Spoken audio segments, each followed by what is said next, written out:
Right, last session, well done. Not quite the last session actually, because we've got a farm walk after us to the orchard, but the last sit-down session. It's lovely to see so many of you sticking it to the end. My name's Ben Raskin. I work mostly for the Soil Association. I also manage an agroforestry planting down in the southwest of England, 1,500 acre farm, Helen Browning's farm at Eastbrook, so we sort of experimental, lots of different systems for mainly silver pasture.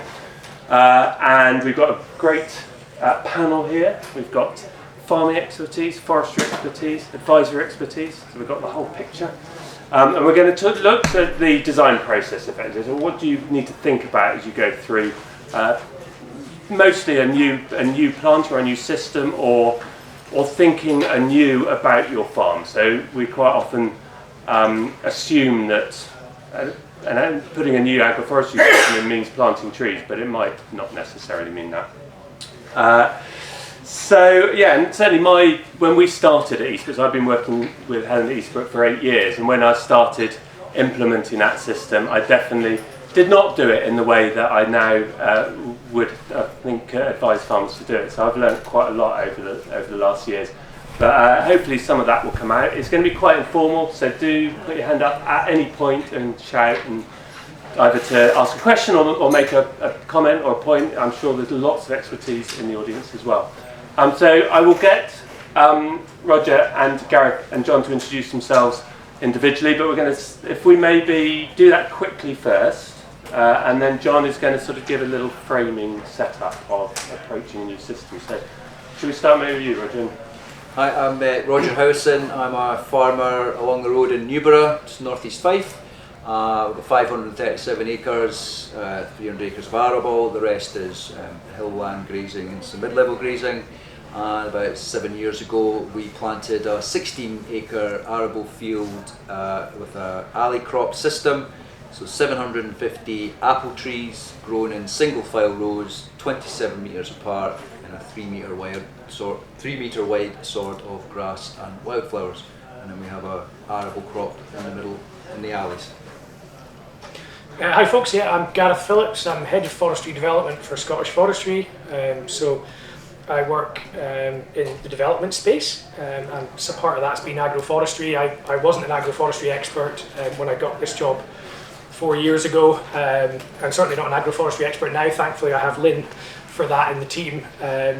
But yeah, it's been a really enlightening journey, and it's got me quite passionate about agroforestry. So yeah, and I've been involved in the policy sort of development of the agriculture bill that's been passing through Parliament, and sort of looking forward and how we might be able to use that to better support agroforestry as well. So yeah, predominantly forestry background, started in 2007 and worked in a variety of operational roles, and then moved over to Scottish Forestry into the regulatory and grants sort of stuff in 2014. So that's me. Hello everyone, I'm John Haines. I'm an agroforestry advisor at the Soil Association, trying to desperately cover the whole of the UK, but see how that goes.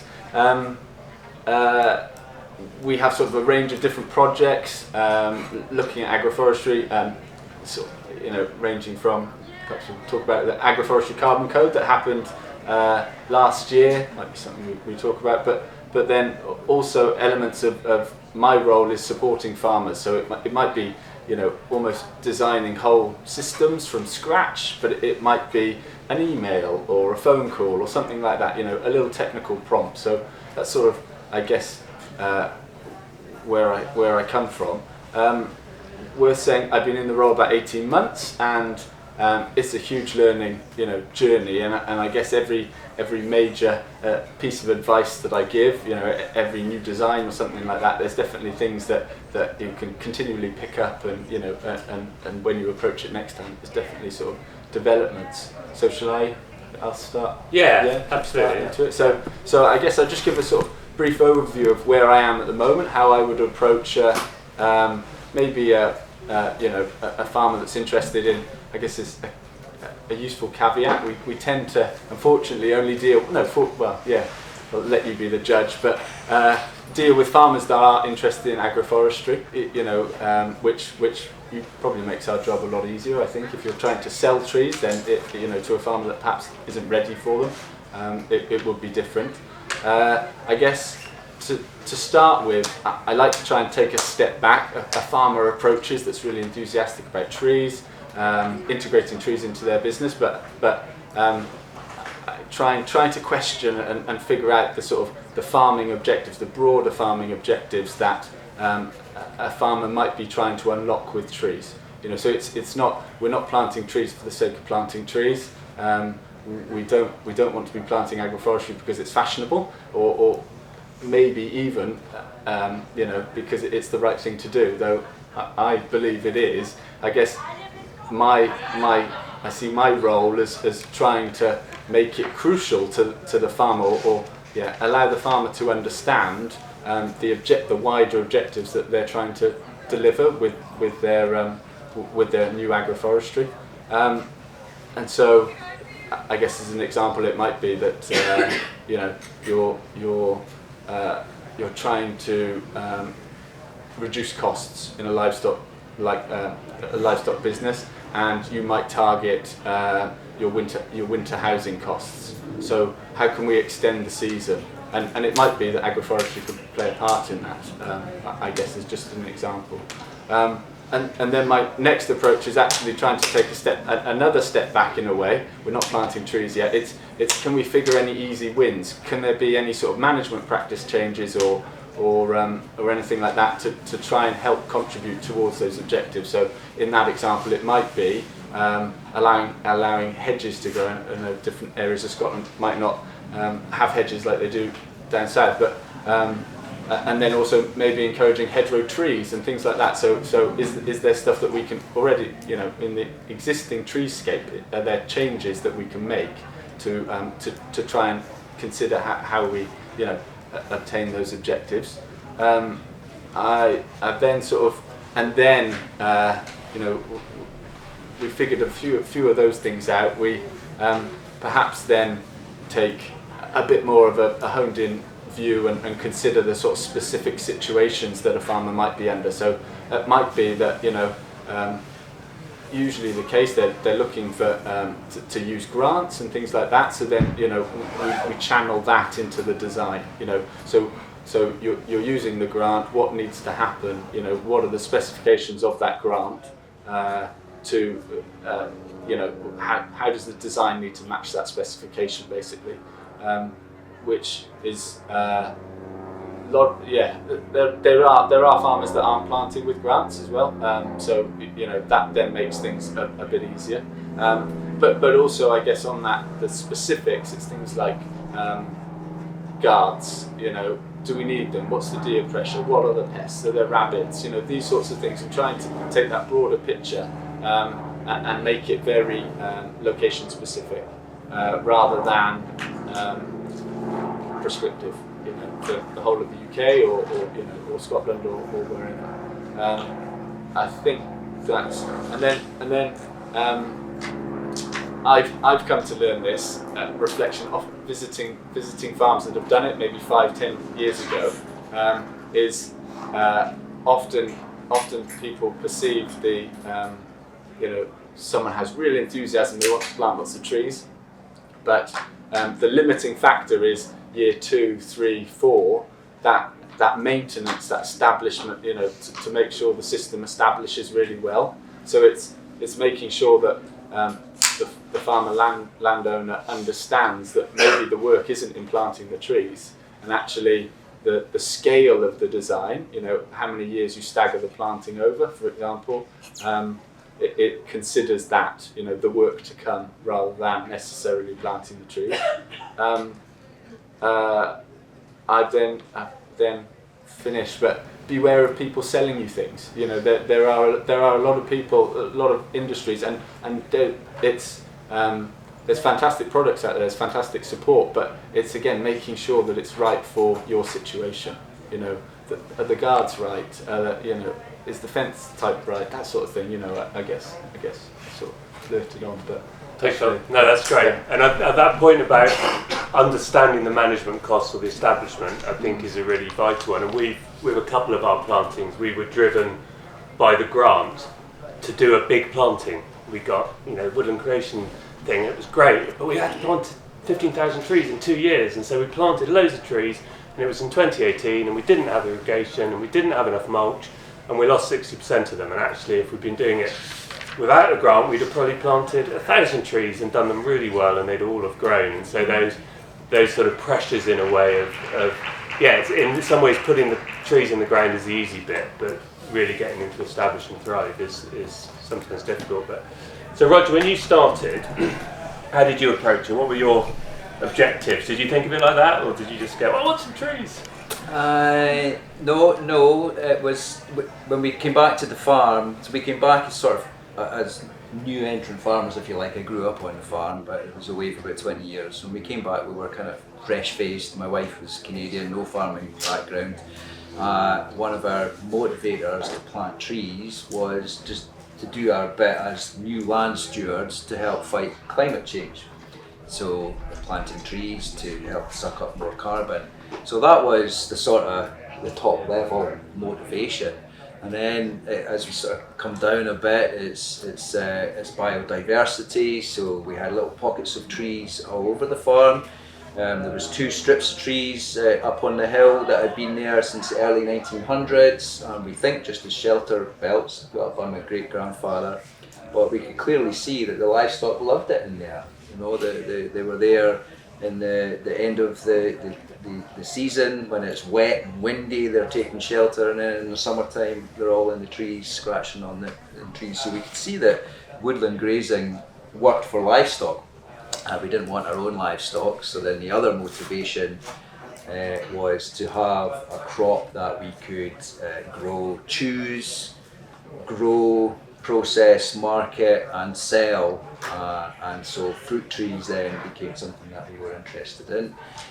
Weren't that keen on the whole orchard, going down that route, because it's a quite intensive way of doing it, and we discovered the agroforestry system through Stephen Briggs, his Nuffield Scholarship report, and we just thought that was a fantastic way. So that sort of tied in with our next motivation, which was to have a product that grew something that we could, have a product we could process ourselves. So once seeing that system, that was why we went down that route. And apart from Stephen, then, where did you get your advice and information from? Stephen. So it was literally Stephen. It was all Stephen. It was all his report. We went down to see Stephen at his farm in Peterborough, and so saw it in practice. So, yeah, and we've copied it, all the measurements. The design, some of the design aspects are more specific to where we are. But I don't remember looking at anything else. I don't think there was really much else out there. Yeah. Not like there is a bit more now. We certainly copied Stephen as well in one of ours, so our Perry Post. Yeah. So yeah. But in the native broadleaves that we planted round, we did that with the Woodland Trust, the Woodland Creation Officer Ian Moss. So he helped us with all the species and how we planted it, and the motivation for that ultimately is not for timber, it's for woodland grazing. So eventually the livestock will go back in. Great.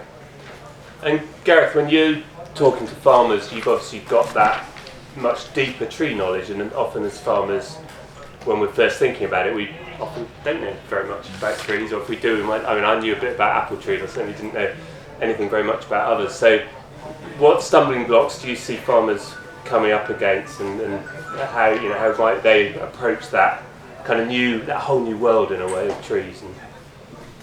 So I suppose the main thing is, like you've highlighted that knowledge gap, and it's quite difficult, I think, coming into forestry from an agricultural perspective, and I think there's a lot of sort of history there and contention potentially, but in terms of sort of getting over that, there's a couple of things, I suppose.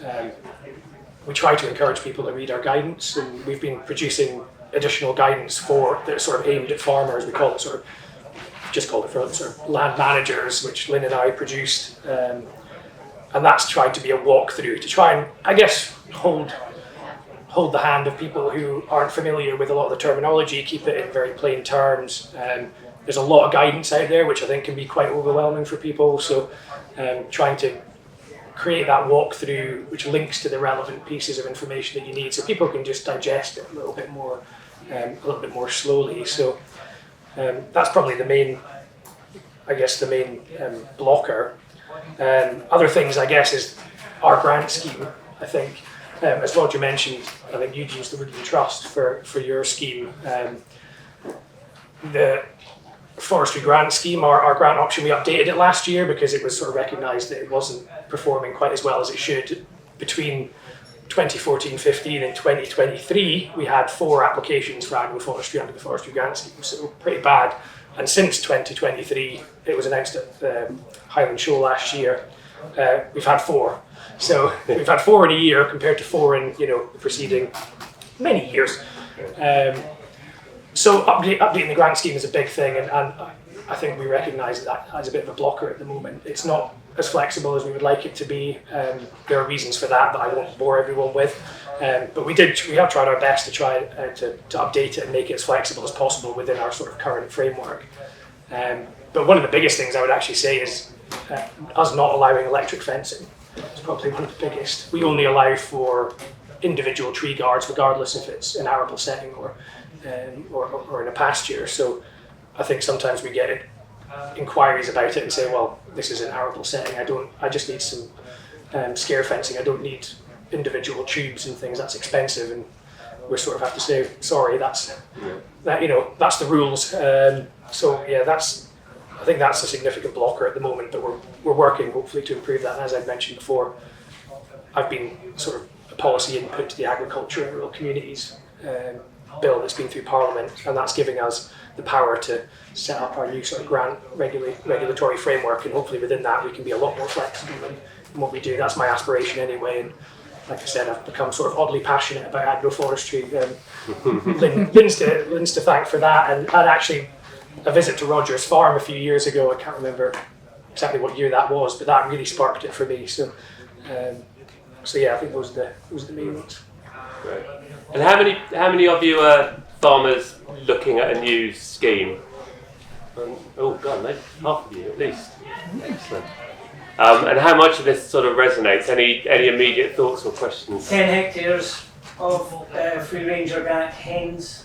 Yeah. Don't need any mesh around the trees. Talk about policy making, but these are the rules. It's not actually the policy that's the issue. I think we're all kind of on board in Scottish Forestry that we want to do better with this. The difficulty comes at the moment with the system we use to administer grants. I'm sure some of you are familiar with the Rural Payments and Services system. Making changes to that system is very, very difficult for us. So what we've had to do in our recent update, we added additional aims, we added additional protection measures. But all of that, we can't actually change anything in the system. So we have to try and do that within it. So the problem we have is we can't offer over 100% grant funding for anything. So even our update, which allowed, we allowed the agroforestry systems to be put in with cattle. So we've said you could use, for example, cactus guards.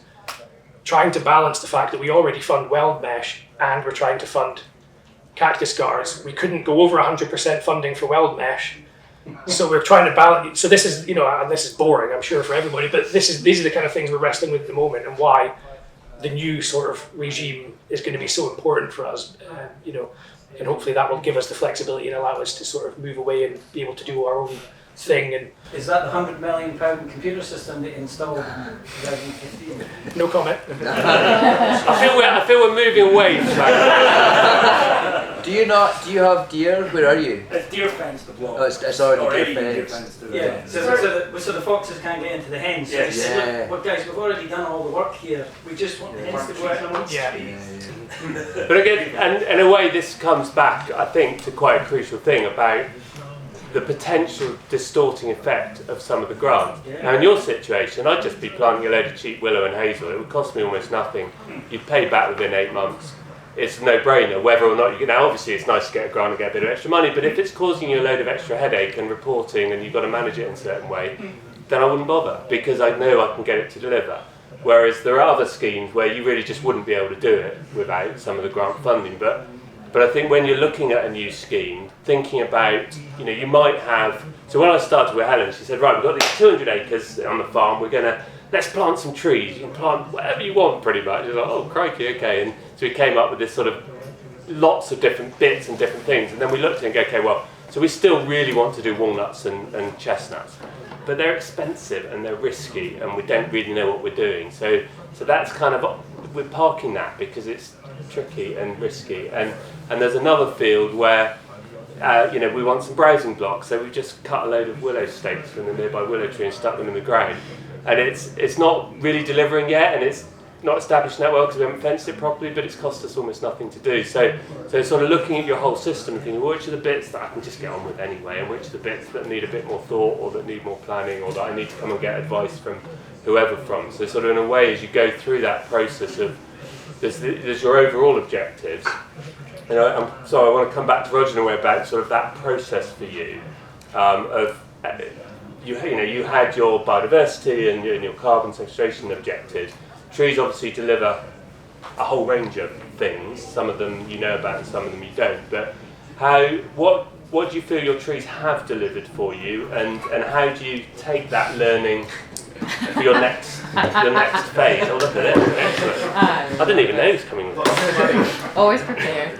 We're doing a video. I'm showing you. Shameless, I know. Cider.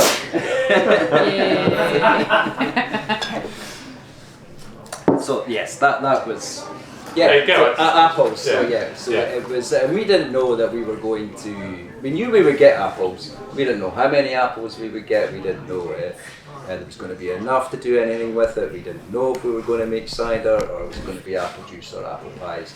But it was a product. It was something that we could have. We could grow ourselves in that process, and we've been very lucky. We don't get. We don't get.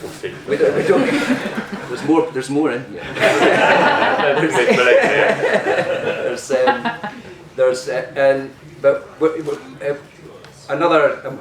The motivation for apple trees in that system, well, going just with apple trees, was because our local area had a history of apple trees.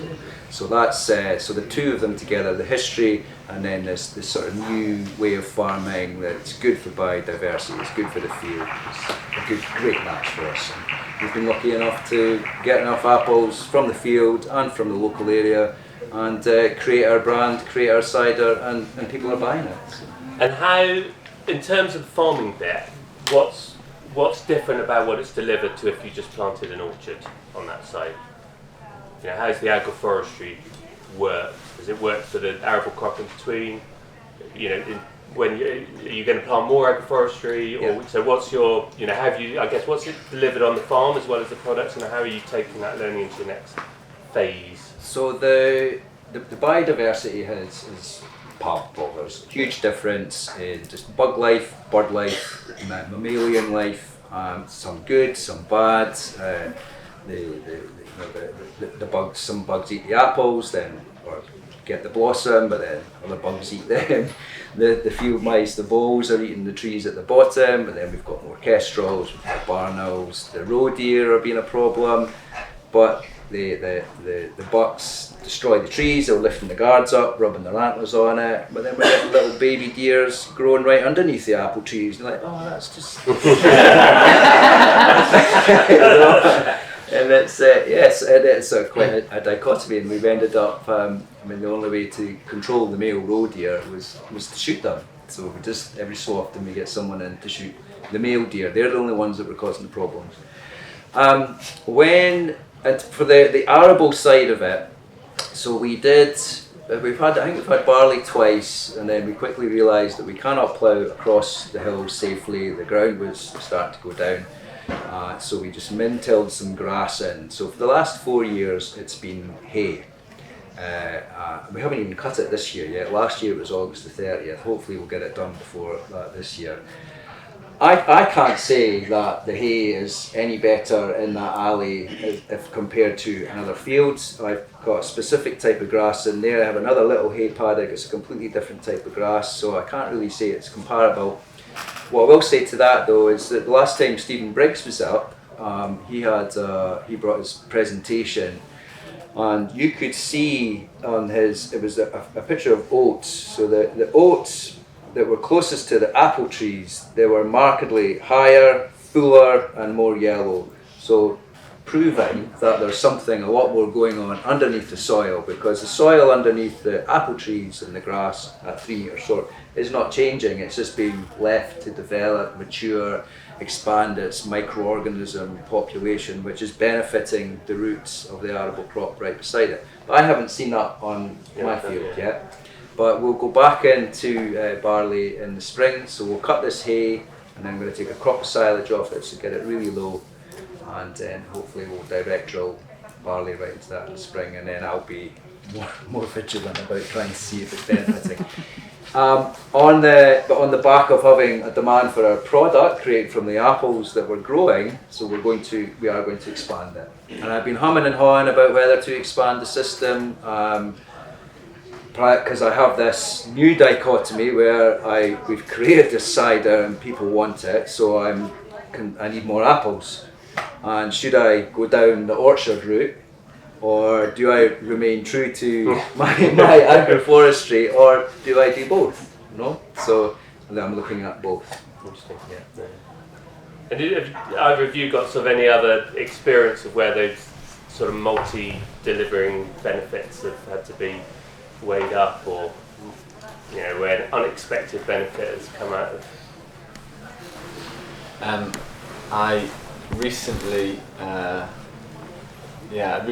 visited a farmer maybe a month ago, sort of out of the blue. It was a phone call. Can you come and he was in Andover, down right in the south, sort of south of England, but the phone call was quite, I've got some walnut trees, can you come and have a look? And I penciled it into the diary, and the date got nearer and nearer, and it sort of approached me. I thought, I don't know what I'm going into here, is it 3 walnut trees, is it, It turned out he had 45 acres of walnut, which no one knows about. Usually, between ourselves, Woodland Trust, different organisations, you hear of people doing this. So these are now 8 years old, and just now really producing commercially. So he's very interested in being linked up with any markets that we know or people like that. And I guess it's quite a big arable farm, quite sort of extensive, low yields, low input, not organic, and he had a couple of parcels of land that were horse paddocks, and I hope there's no horse riders or horse owners in here, but he said it was a complete headache, that he was always chasing rents, they were wrecking the ground, overgrazing, things like that. So he said, enough's enough, I'm going to plant some trees. And it went, one paddock 1 year, he sort of fell in love with it, and extended to 5 different fields of it. I will get to the point of the story. But basically he fell in love with this, but at the same time he went through quite a tricky, basically there was a disagreement between the partners in the farm, and so he had to go to court and things like that. Very high stressful situation that he was dealing with it, and he said that the walnuts were the coping mechanism. He'd go up there and because he felt like, I think quite early on, he did the maths and realised actually how lucrative it could be. He's used to oilseed rape wheat, very small rotations, large volume, selling on contract, no added value, things like that, and all of a sudden it clicked, and so it got him through those really tough times, basically, I think, because he had this in the back of his mind. So trees as emotional support is not something absolutely that we normally factor in. I've said this too, that they are part of my personal well-being now, these apple trees from the whole process when I go through that field, from the pruning of them to when they come out, to the buds coming, the blossom, and then seeing the pollinators on them, and then the new shoots coming out, and then the apples forming. It's wonderful. I love that. Yeah. Any other thoughts or questions at this point? Yeah. Just one for Roger there. How have you noticed the drainage in the fields that you've done the alleyway cropping? So when we planted these trees, that was the biggest distractor I had from my father and his colleagues. What about the effing drains? What about the effing drains? And this past winter, we have had a problem, but I think that's down to the amount of rain that we had. So the field there is a low point on the field, so I've lost 3 or 4 trees that sat underwater for the whole time.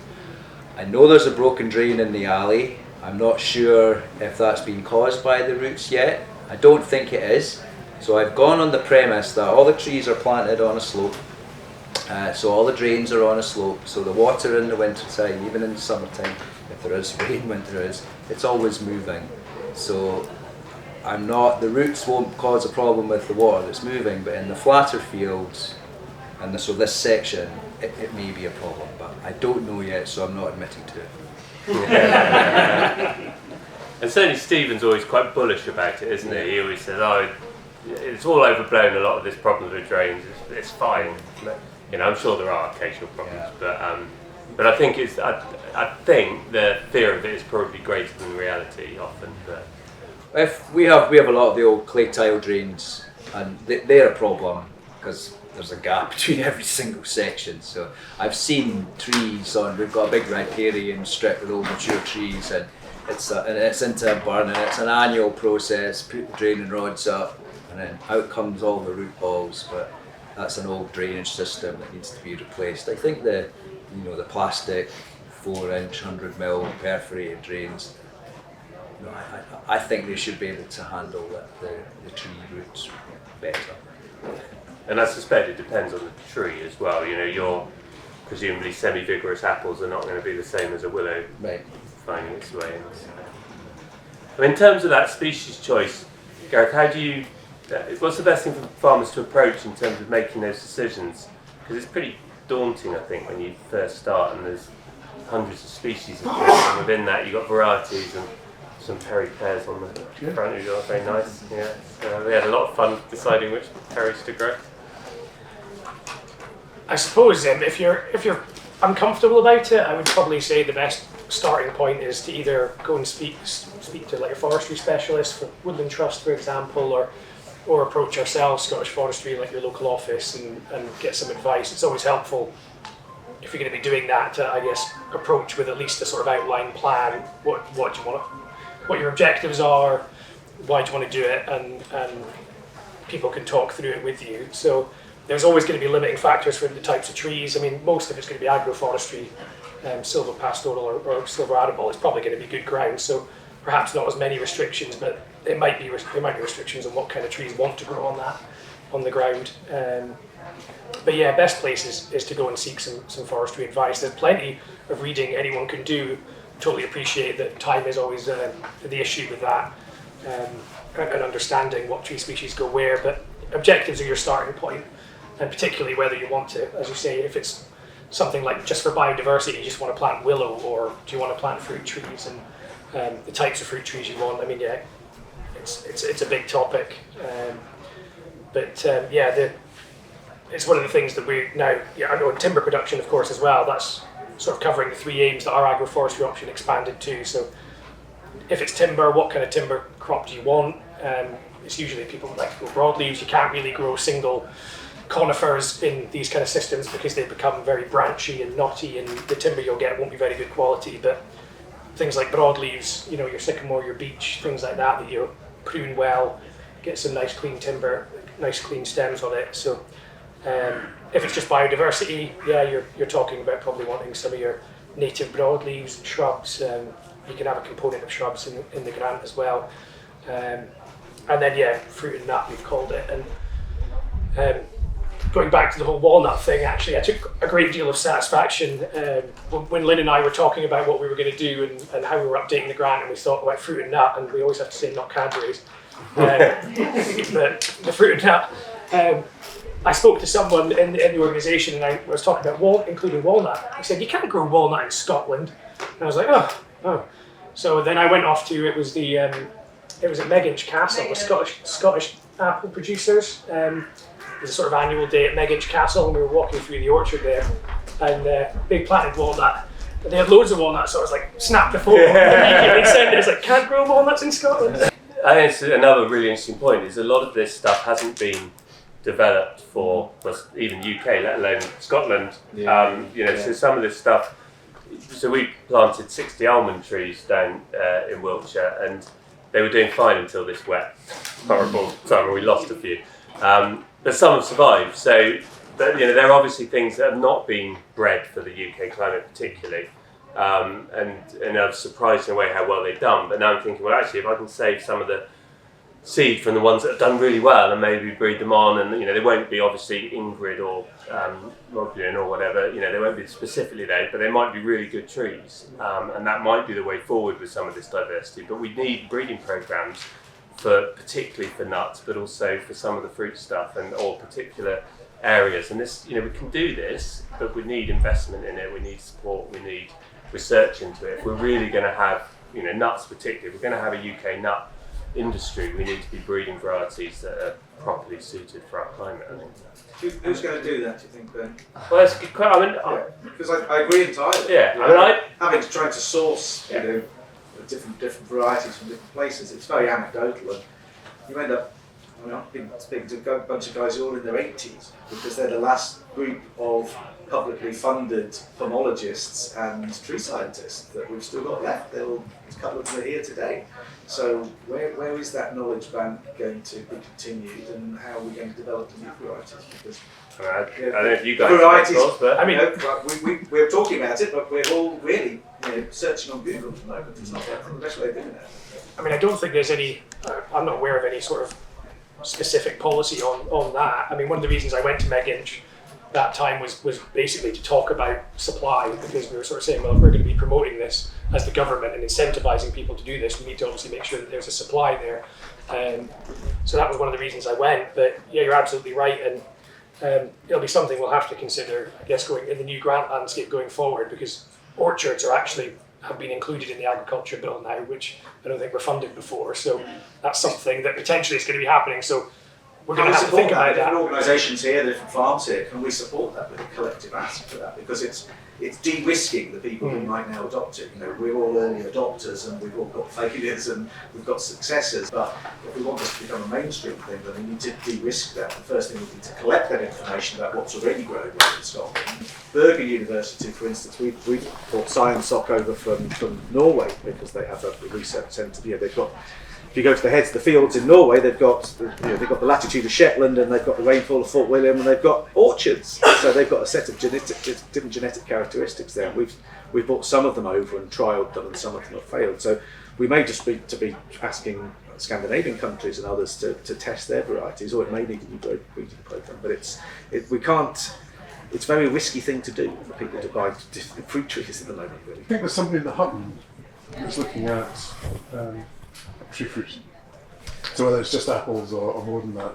Once upon a time, the Hutton was just interested in soft fruit, but they do seem to be acknowledging that there's a shift here. Everyone loves to talk about successes, but do you guys know of any agroforestry schemes that have put in and failed and subsequently dropped out? Oh, that's a really good question. I've definitely failed in some parts of it. I haven't ripped it out, but yeah, some of the rows haven't worked, some of the varieties haven't worked, part of the field's too exposed, and so when we were to remedy that, when we prune it in the winter time, we were grafting from the good cider variety trees that are in the most exposed part of the field that are giving us the biggest yield, putting them onto rootstock, so that we're developing Scottish cider trees that can handle the wind on northeast Fife.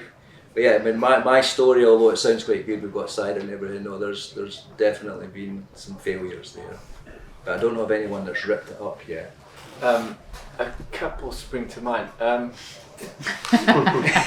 No, basically, the first week of job here, I interviewed lots of people for elms, and one of the growers had planted a cherry agroforestry system. He hasn't ripped it up, but he's not cropping it, and it's got to the stage where the trees are negatively impacting his grass now, basically in the field. But the market fell away, or I don't know whether he hadn't had a market at point of planting, and I think it's a risk. You know, people plant trees without markets. You think, oh, I've got 5 years, I've got 8 years, something like that, and you know, farmers are busy, and you know, can you realistically not just develop a market, but also the ability to process that fruit and things like that. So in that case, it didn't work. And then another one, which is older, it's a trial, and I think it was replicated 5 or 6 different sites around the UK, and it was looking at sort of silver pasture,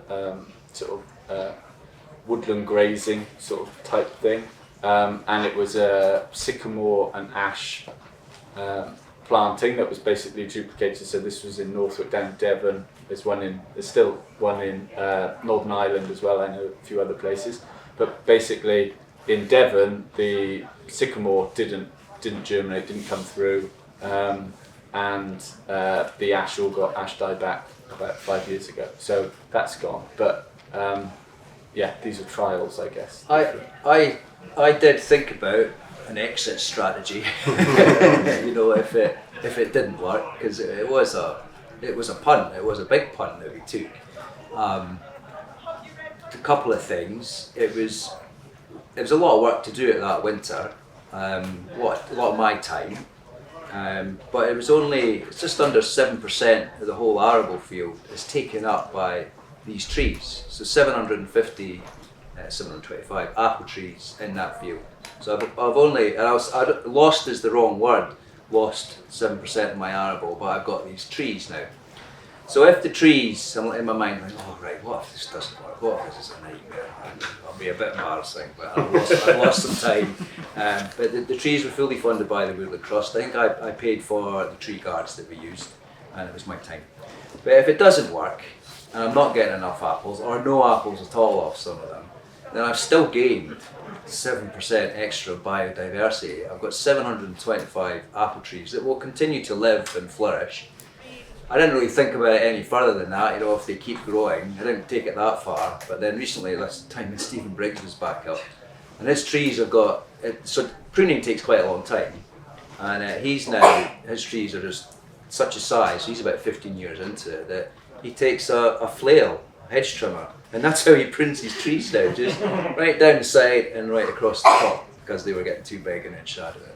So I kind of like, oh well, all right, if I give up on the apples, which I don't think I'm going to now, but who knows, the cider market might bottom out, there might be too many cider producers, then I'll just let the trees grow, and then once they get too big, I'll take the hedge trimmer down.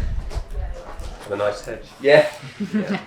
But in a way, I think, so as John says, I know a lot of farmers that have had failures within the system, but I think potentially because these trees do deliver so many multiple benefits, it's got to be really bad to rip the whole system out.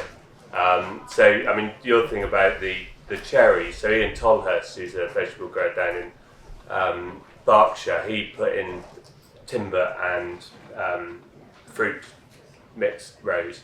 And again, it's the prunus trees that have been the problem for him, with those sort of suckling roots and going out into the shallow rooting. So, or Wakelins, obviously, the pioneering thing, it worked, but it's a bit narrow, and in hindsight, they'd have done it wider. So there's things like that where it's not bad enough to rip it out, but there's definitely things that they would change or do differently. And I think because we're still quite young, really, in this country to a lot of this stuff, we're not always, we haven't got that 40, 50 years of experience, and it takes a long time with trees to learn, as I find. We have all these ambitions. We're going to plant our 200 acres in 5 years, and we're 8 years down the line. We were both blonde then. I know, we were, yeah. And we've only done half of that in 8 years, and that's quite a deliberate choice, because I'm only really now starting to learn what's working and what's not. I thought my almond trees were wonderful and now they're dying, and I thought my sea buckthorn was not going to work and it's enormous, and so all these things that you don't quite know how it's going to work in your situation. But I think it's a good question. Yeah, I do think it's understanding what you're getting yourself in for before you commit to it. I think is a really important thing, and making sure you do your research and depending on what trees you're planting and why and what the outcome, because agroforestry, like any other forestry, if it isn't managed well, you're probably going to end up with problems. You need to make sure you're committing the time to it. And it's the same as shelter belts. If you want to plant a shelter belt, it's if you don't manage that well, you're not going to get a good return on your investment. So. And as farmers, the trees often are the things that come last. And I work on a livestock farm. The animals always come first. If I need the tractor, or if I need water, or if I need anything, I'm right at the bottom of the pecking order every time, because the animals rightly are more important. And so that's the reality of farming, and that's not going to change. So doing not very many trees at a time, but doing it really well, for me is kind of really planting them well, mulching them well, and making sure they grow. And yeah, as you say, going back, you've got to prune them. Well, let's not have 10,000 to prune, let's have 500 to prune, and then I can probably manage it. And so I'm thinking about that, because in 100 years' time, it won't matter whether you planted them this year or next year. Yeah, if someone approaches you and tries to say that you just have to plant the trees and leave them alone and you'll never have to worry about them again, don't hire them as your agent. Any other questions? Yes. Question for Roger, really, about apple trees. We're looking at doing something. It probably won't be quite on the scale of what you're doing here, but what kind of size of tree are you eventually aiming for, first of all, and also where are you managing to get cider produced and juice produced? So the apple trees are on an MM106 rootstock. So just for those not into apples, there's about 11 or 12 different sizes of rootstock, correct me if I'm wrong, and that dictates, and there's thousands of varieties of apple trees that you can graft onto those rootstock, and those rootstock dictate how that tree will grow big, vigorous, semi-dwarfing. So MM106 is vigorous, semi-vigorous. It's supposed to be one of the most versatile, adaptable rootstocks, so that's why we chose that. We're not too bothered about how high they go, because we're just going to shake them to get the apples off, so we don't pick them by hand. But they're growing quite well, some of them, and to take a ladder out to prune them is going to be a bit of a problem, but that's the way it's going. So 3 meters, I think, is probably about the height. And making the cider, so initially I had my own kit, the scritter and the press, and made my juice and loved it. This is great. Oh, well, let's put some yeast in it and put it in the demijohn, and that tastes like shit. Right, there must be a better way of doing this. I think it was chewy was the expression. And I went to a cider making workshop in Errol at Kieranmore Winery. Oh, right, okay. So Judith, who runs it over there, Judith and her husband Ronnie. So Judith has been fermenting anything she can get juice out of for the last 30 years. So there's no one else better than fermenting anything than Judith. So went to a workshop with her, came back, tried it.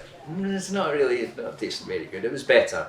So then I spoke to Judith, and so we do it over there. So we take our cider apples over to her, stored separately. We've got 1,000 fruit trees or 600 apple trees in Newborough where we're next to, so we get a lot of apples from those. So we tend some of those little local orchards. Now we've got a couple of bigger orchards now that have come on board, but old walled gardens, a couple of old castles that have sort of just been let go, so we get those apples. We're managing those orchards a little bit, doing a bit of pruning, and we take all those apples over, but they're all ready at different times. So but Judith's got the kit, the storage and the capability to do it, so we do it with her. I'm quite interested in coppicing apple trees or pollarding them as well to make simpler pruning. Because again, from a farming point of view, a lot of that fiddly stuff. So obviously Stephen's doing it with a hedge trimmer, but there's no reason why you can't also just coppice or pollard with chainsaw, super quick. Really? Yeah. And then you get no yield year one. Yeah, right. But then, depending on how long you. So do part of it. Potentially. When I saw Stephen showed me the video of the flail going down these apple trees, it just made me weep. Apologies if this is a stupid question, but can you not grow apples from the seeds and let epigenetics do its thing? So you can, but you won't get the variety. So you'll get a whole range of fruits, some of which might be delicious, and other which will taste like shit. Because obviously in sort of the arable sector, for example, epigenetics and that, saving a seed is an interesting way of adapting what we grow for climate change and changing weather patterns and things. And I just wondered, but admittedly you might just end up getting some apples that are... Yeah, I mean that's how new varieties are bred, effectively. So Hughes, at the time, he'd retired, supposedly retired, but he was still breeding. I went round to his garden. He lived in a semi-detached house in Faversham, and he had 750 trees in a garden about as long as this tent is wide. And so he was constantly breeding, but he would get, so he'd plant the pips for an apple, he'd have 20 trees, he'd grow them on for a couple of years, wait for them to fruit, eat it, no, that's rubbish, cut that one out, that one's got potential.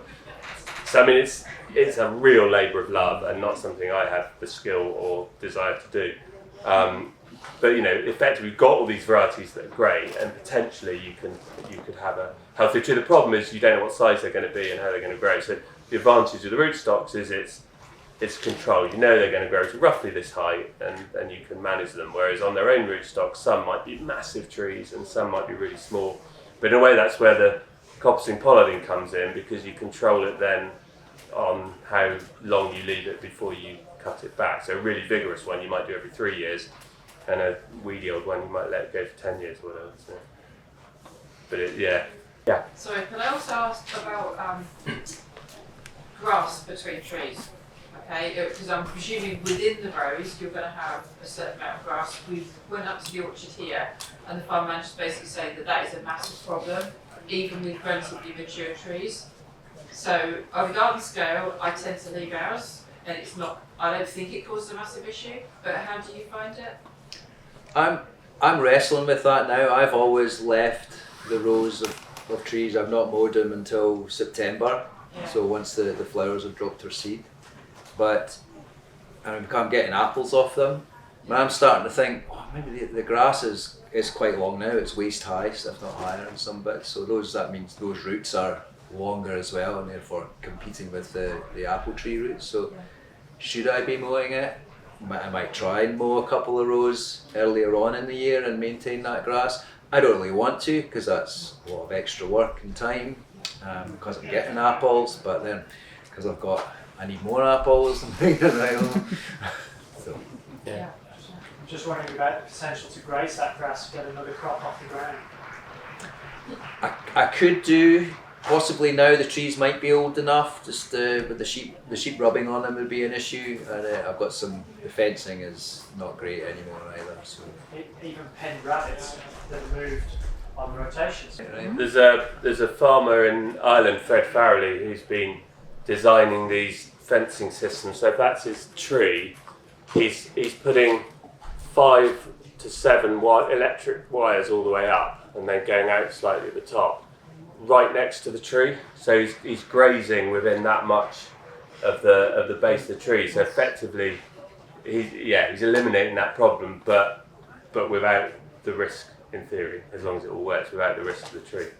It's quite interesting. Because again, one of the things a lot of farmers go, I'm losing all this grass while my trees are establishing. Well, actually, he's trying to develop a system where he's losing effectively no grazing at all during that establishment phase. So. Ben, because it's such a hot topic and because nobody seems to know the answer to it, I wondered if has there been research on establishing trees and the understory for the early years? Grass, mulch, bare soil, what's the best thing to do? My personal experience, and I'm a very leading question potentially, but is a really thick layer of wood chip.